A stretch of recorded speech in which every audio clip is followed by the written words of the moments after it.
Hi, y'all. I'm Bridget. And for those that don't know me, well, I am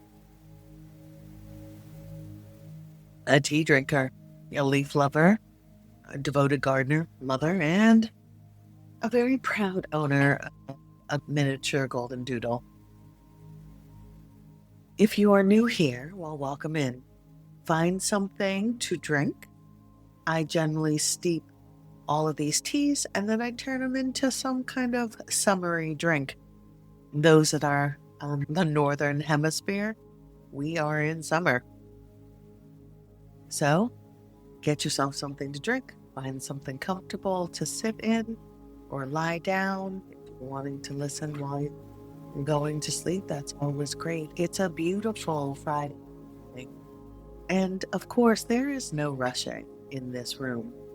But before we go any further, let me tell you what's in my cup. In today's steeping, I am drinking vervain. She is small, pale, lilac-like flowers on a tall, wiry stem. She looks almost too plain to be what she is. But the Egyptians, the Greeks, the Romans, and the Druids all considered her sacred enough to lay on the altar.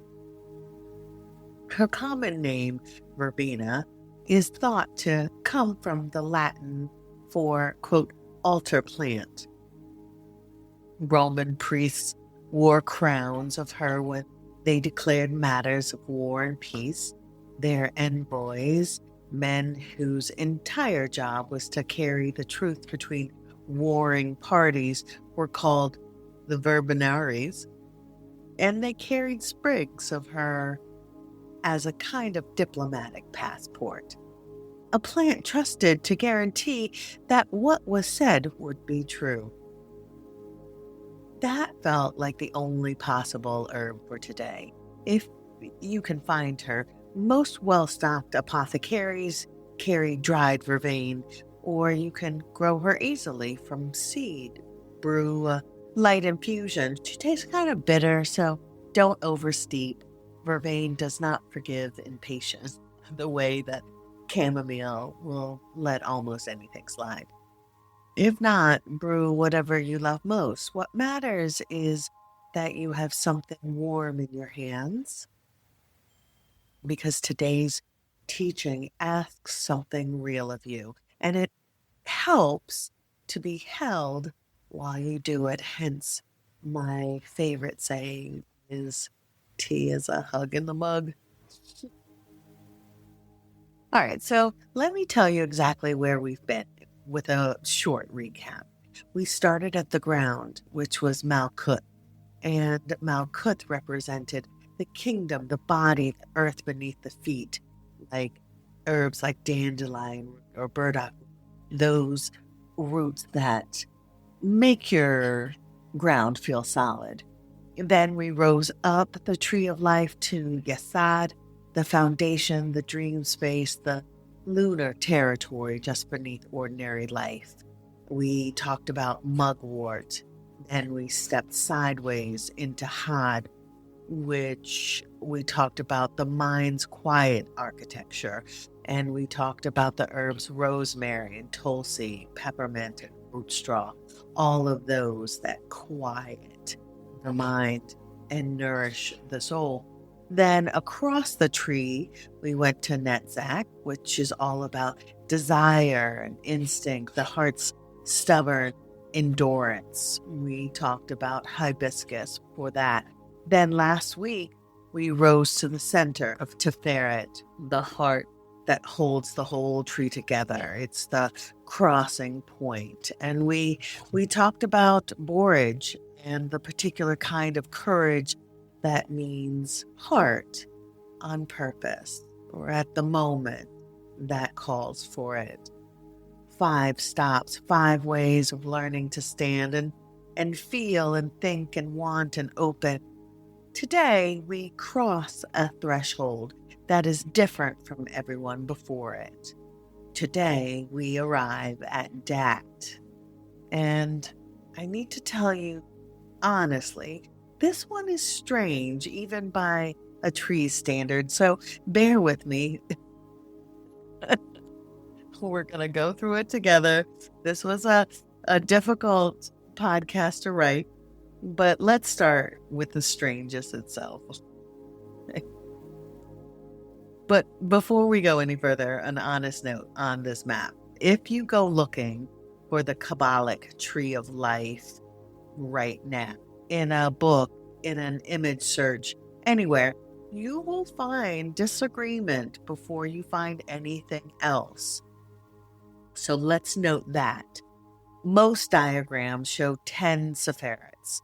Some show 11 with dot drawn in as a dashed or hollow circle sitting in the gaps between the upper triad and the lower 7.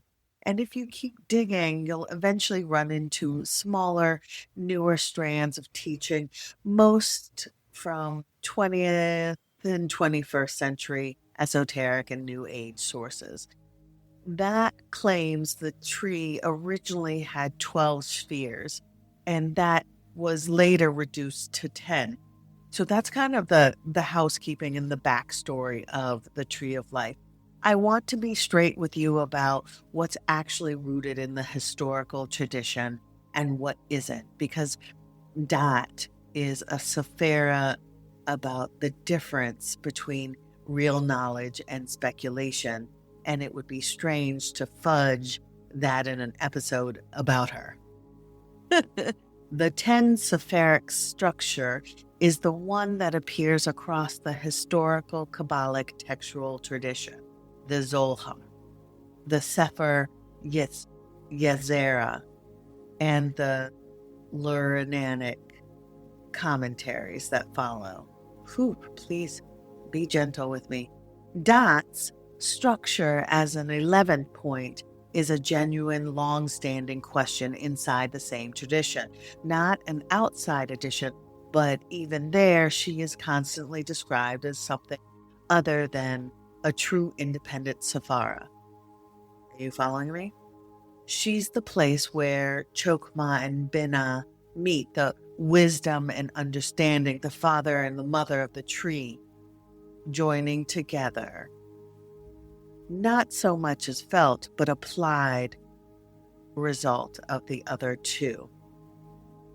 It will all make sense, you guys. So sometimes later mystics, particularly in Chabad Hasidic thought, describe Dot as the internalized, lived aspect of Keter itself.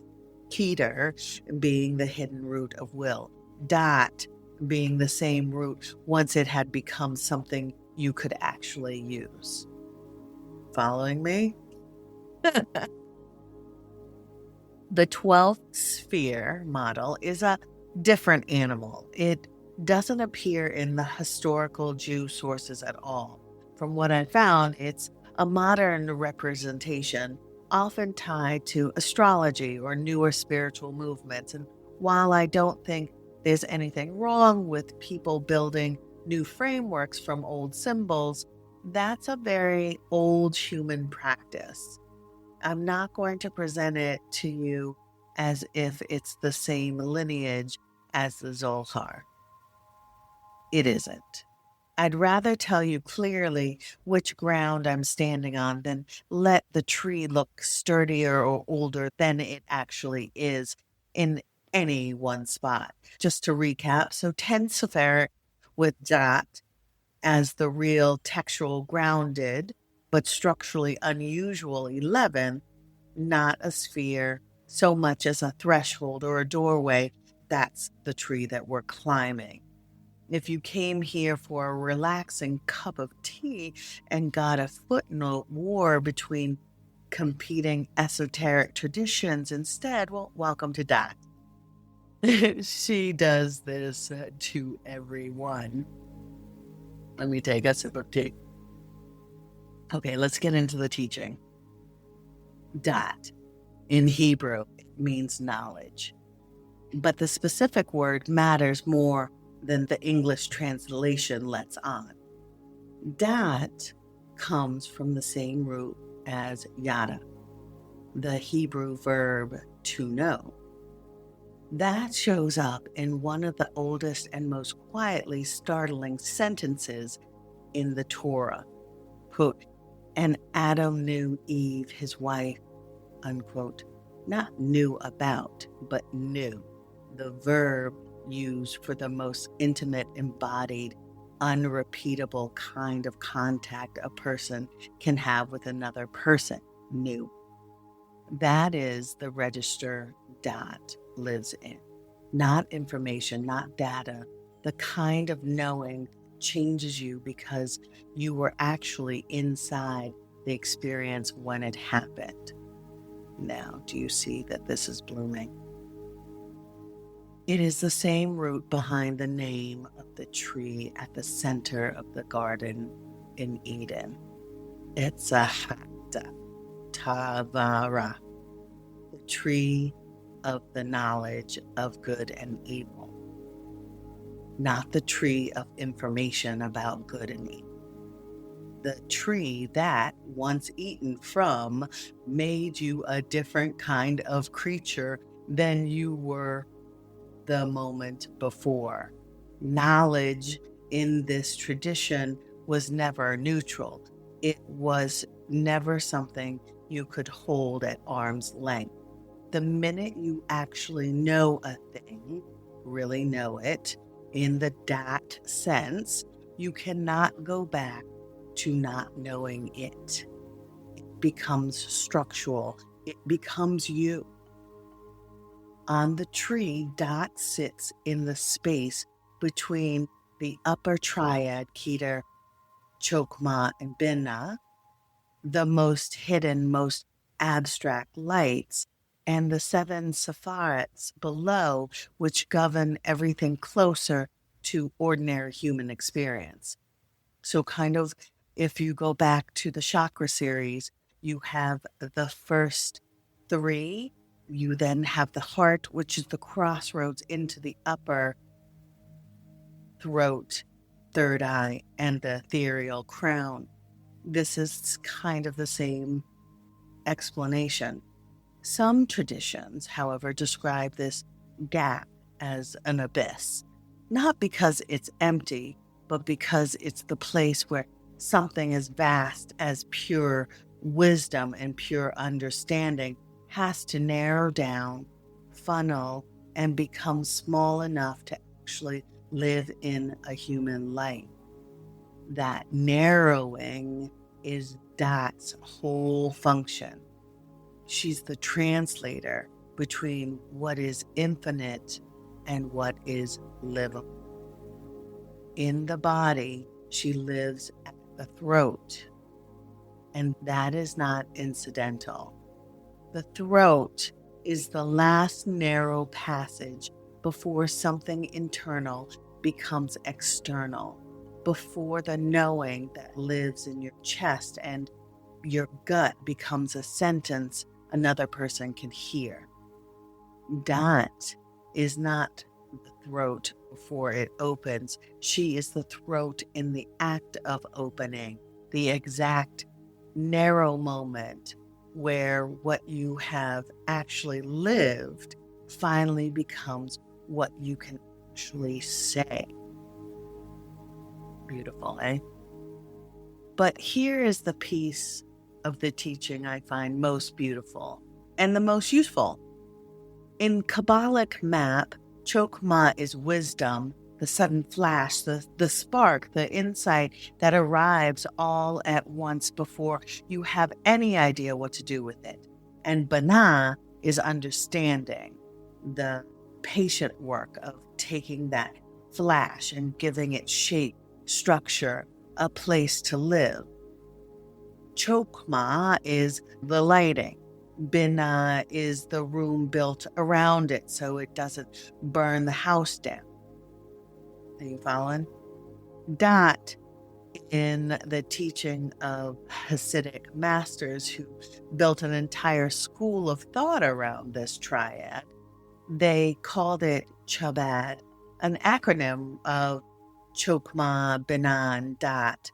is what happens when wisdom and understanding stop being separate. She is the point where the flash and the structure finally cooperate long enough to become something you can actually use, not just insight, not just comprehension, but applied, felt, livable knowing. Whew. I think about this every time I watch someone, myself included, understand something intellectually for years before it becomes true in their body.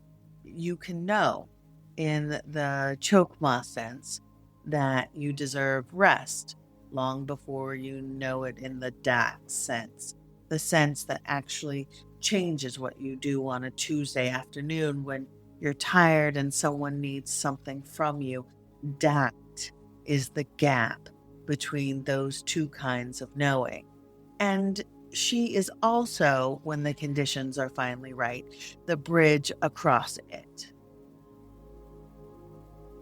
Ask me how long it took my nervous system to believe I'm allowed to rest. And we'll be here a while.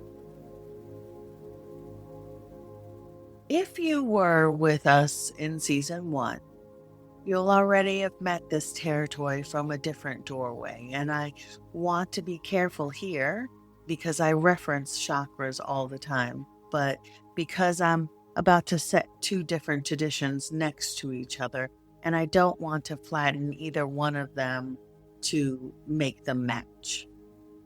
That comes from Jewish mysticism, and Vishuddha comes from the yogic and Hindu traditions of the Indian subcontinent. They are not the same system. They didn't develop in conversation with each other, and I'm not claiming they're secretly one teaching, wearing two hats. That's not what I'm saying. What I can say is that both traditions, independently looking at the same human body, landed something significant at the throat. And Vishuddha's element is ether or air or space, sound, the medium that carries all the other elements. Its teaching is about the difference between the voice that performs and the voice that speaks.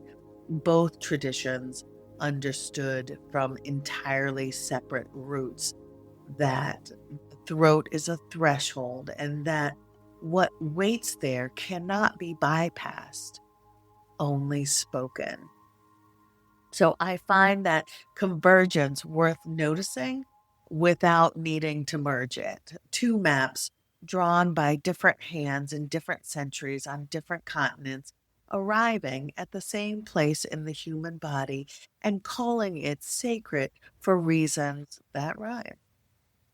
So if season 1's chakra episode, or the throat chakra, the 5th episode, is calling you back, go find it. It will sit next to this one, honestly, as a neighbor, but not as a twin. So let's get back to the herb vervain, and I want to tell you the rest of her story. Vervain has one of the strangest resumes of any plant that I've studied.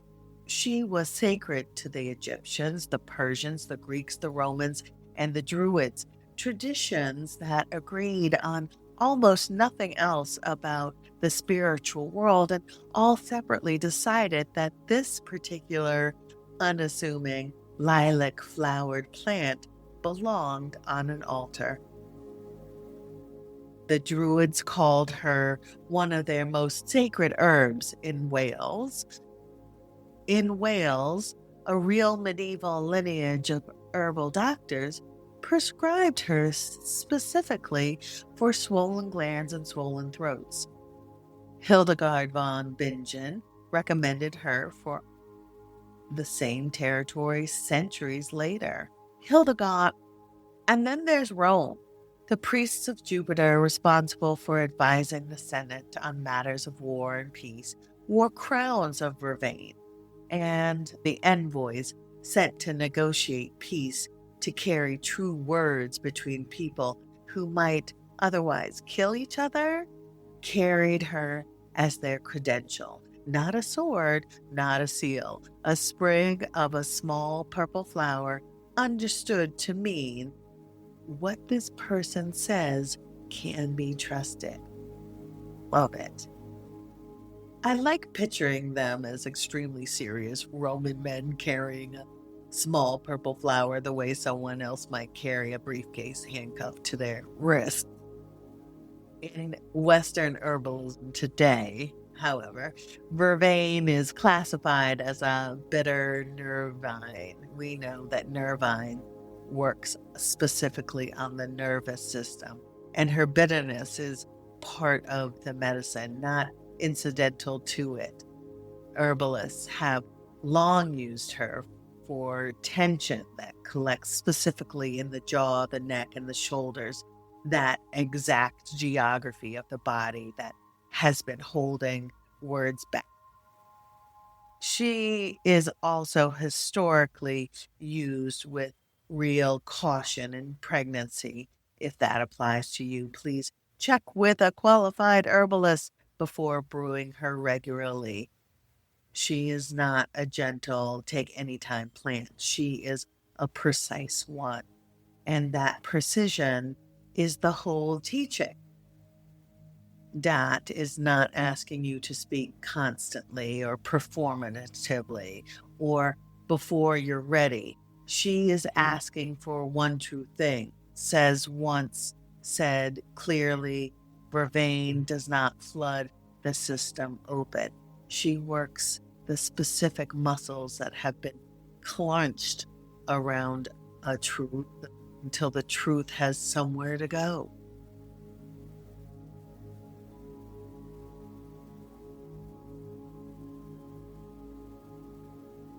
I want to sit here with you for a moment in this dot space because this one is the one I have building towards without fully knowing it. And I want to try to say something true about it instead of something merely comforting. I have spent a significant portion of my life being articulate about things that were not quite the thing.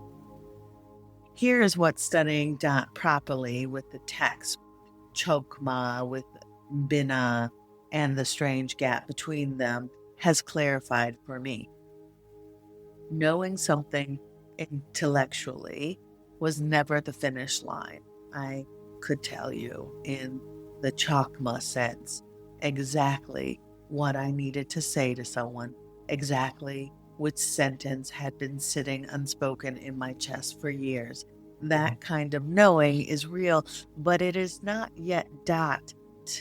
Is what happens when that sentence stops being an idea I have and becomes a thing I have actually said out loud to the person who needed to hear it at the cost of whatever safety silence had been providing me. That is a generally different kind of knowing. It is not measured in insight. It is not measured in what changed after you spoke. I think about the vervain in my cup today, the plant that Roman envoys carried as a guarantee of true speech between enemies. There is something in that image I keep returning to. Truth telling was never framed in that tradition as a purely personal, private act. It was diplomatic, structural, a thing that held relationships and sometimes entire nations together or apart. Our sentences do that too, on a smaller scale at the time. The unsaid thing between two people is doing structural work, whether we admit it or not. You hear that, daughter? I digress. Dat is the invitation to stop letting the unsaid thing do that work quietly in the dark without your consent. So this is what I think about. What is the difference in your own life right now between something you know and something you have actually said? And what is that gap, that specific unclosed distance between Chokmah and Dat currently costing you? So here is my ritual. In this week's practice was simple for me because I am dealing with a teenager and this very issue. But its practice is simple, and it may be the most demanding one that I have practiced yet. I made a cup of vervain. If you are able to find her, if not, whatever herb feels most clearing and truth-worthy to you. Sit somewhere quiet, wrap both hands around the cup, let the warmth travel up towards your throat. Then speak or write out loud or simply let yourself think with total honesty. Answer one question. What do I know from my own lived experience that I have not yet fully said? And not the polished version, not the version that's been made safe and unlikely to disturb anyone. The thing your body actually knows, the thing that's been sitting at the base of your throat, waiting for enough warmth and enough courage to rise. You don't have to share it with anyone else. This is between you, plant, and the quiet. But say it once, because that begins with a simple, true sentence. And the next one becomes easier. And then the one after that, practice. There is no perfection. It is about practice. So, whew, we got through that whole episode as painless as possible. So next time on the Living Tree, I think it will be 2 weeks. We are in summer and I'm going to need to take a few weeks off here and there. So probably in 2 weeks, we'll cross fully into the upper tree of Gabura, the Safat of severity, judgment, and the boundaries that love sometimes requires. I am going through it with the teenager. So Gabura is perfect for boundaries that love sometimes require. We're leaving the more familiar herbal territory behind for now. I'm already deep in research on what belongs in that cup, and I'm not going to reach for the obvious choice. This series has more scholarship and more real plant medicine ahead of it than it's shown you yet. So I'm already thinking about it. But in the meantime, I want to say thank you for being here. Hashem, for showing up on a Friday evening with a cup in hand and your willingness, for making space for the quiet, unhurried, necessary work of becoming more honestly yourselves, and for staying with me as this series asks more of both of us the higher we climb. If something in this episode named a thing you have been carrying without words, let it sit. You do not have to do anything with it today. Dat has her own timing and she does not rush. But if one true sentence rose while you were listening, if something at the throat shifted even slightly, notice that. That is the beginning. And if this episode found its way to someone who needed it, someone who has been circling the center of their own story for a long time without quite landing in it, pass it along. Not as a prescription, just as I thought of you. For the herbs are never just a drink. What are they? They are the doorway. For in the end, what?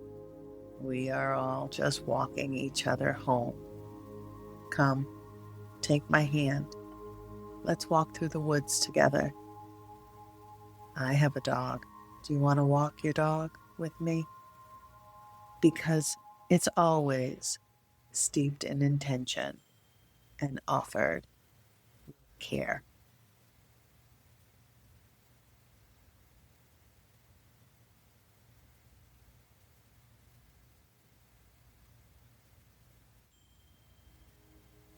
Cheers.